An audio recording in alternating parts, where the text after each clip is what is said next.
Hi, I'm Laura. And I'm Steve. We're a recently retired couple who love to travel. So we flew.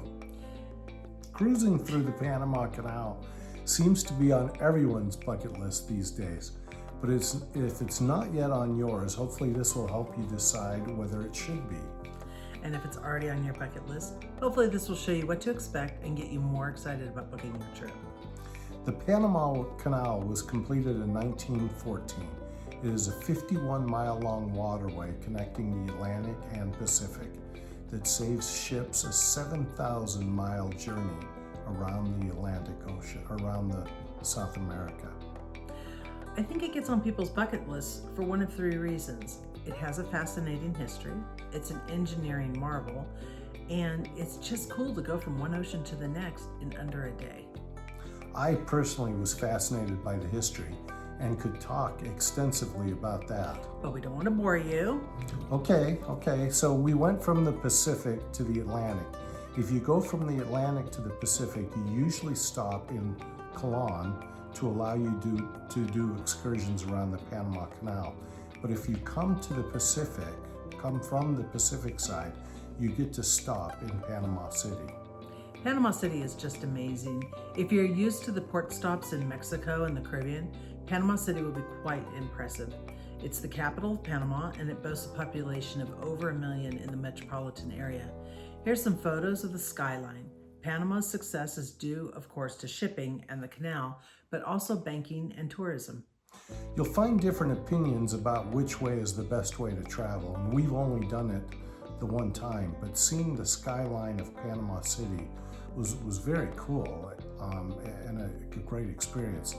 Another thing that is important in booking your cruise is some ships do a partial transit. They go through the locks and into the large man-made lake and then turn around and go back the way they came. Those are usually shorter cruises, so if time is a concern, this is a great choice. But there's something about going the whole way from one ocean to the other. This means you are generally traveling from either Los Angeles to Miami or in the reverse. So you'll most likely have to plan on a longer time frame for your cruise as well as a longer plane ride one way or the other.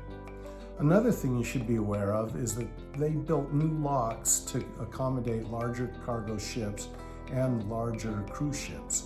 It's getting more difficult ultimately to transit the original locks because all the cruise ships are so much larger than they were in years past. So if going through the original locks is important, make sure you research that or have your travel specialist book the correct cruise for you. We went through the new locks, but could watch ships on the old locks, and we were fine with that.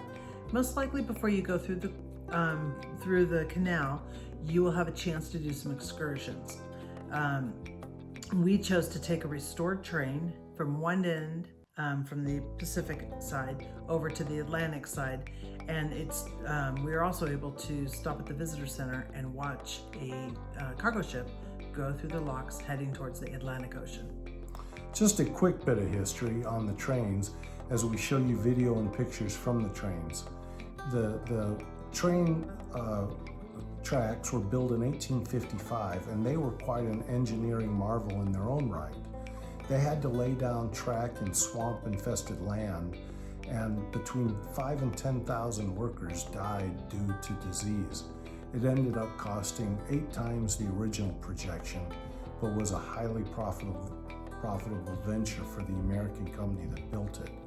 It played an important role in the Panama Revolution from Colombia that was completed with, unfortunately, a single fatality. There's a story behind that, and it's a woman's story, so I think I should tell it. So Colombian troops had landed on the Atlantic side to squash the fledgling rebellion, and the Panamanian men decided they couldn't fight off the troops, and they were ready to give up. One of the revolutionaries' wives hatched the plan and convinced the men to go ahead with the rebellion. The plan unfolded like this.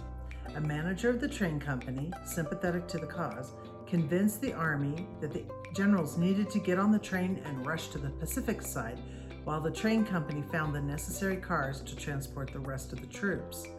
The army generals were arrested on the Pacific side, and the leaderless troops on the Atlantic side were surrendered and without a fight. There are several other excursions you can choose besides the train that we went on. Several are related to the canal or to museums or other trains. You can go on cruises on smaller vessels through the old locks. There's lots of choices. However, if you want to experience more of Panama, you can tour the old city, which was burned by pirates hundreds of years ago, since abandoned, and is now a UNESCO World Heritage Site. You can tour the old modern day, or the modern day Panama City. You can see an Indian village. You can lay on beaches. You could see sloths.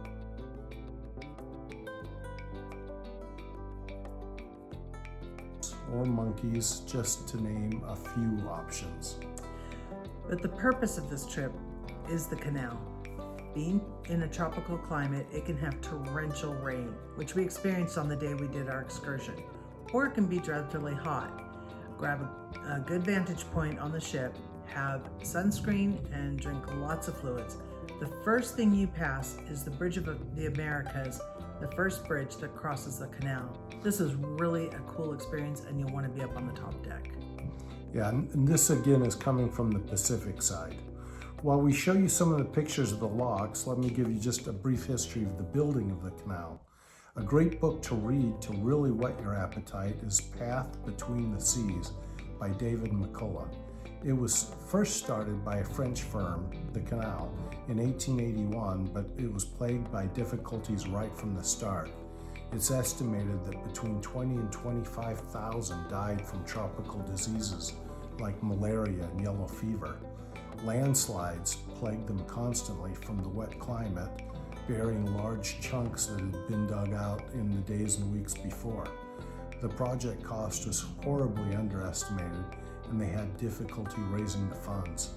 The project went bankrupt in 8 years, and it ended up with prison sentences and lots of investors bankrupt. When the French failed, the U.S. wanted to buy the project from them for pennies on the dollar and take over the treaty that the French had negotiated with the Colombians.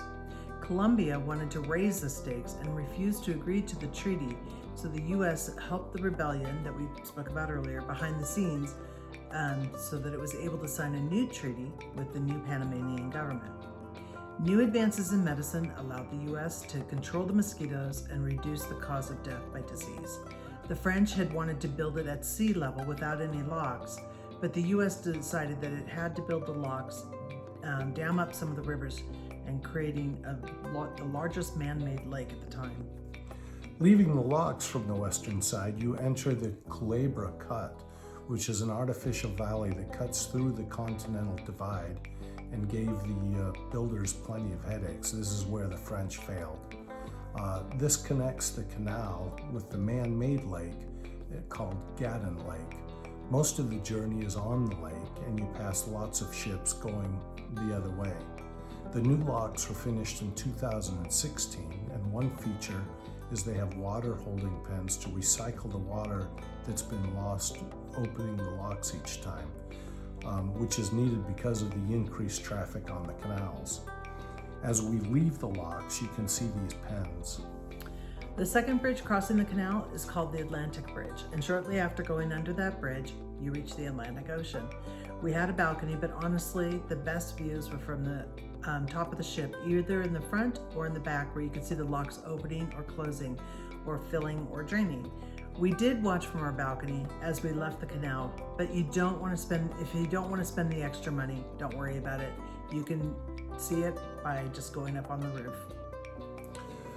Well, we hope our advice is handy, and if it wasn't on your bucket list, we hope that it gets there, because it's a thrilling experience. Let us know in the comments your thoughts. Also, please like and subscribe so you don't miss any of our other videos. And as always, Happy travels.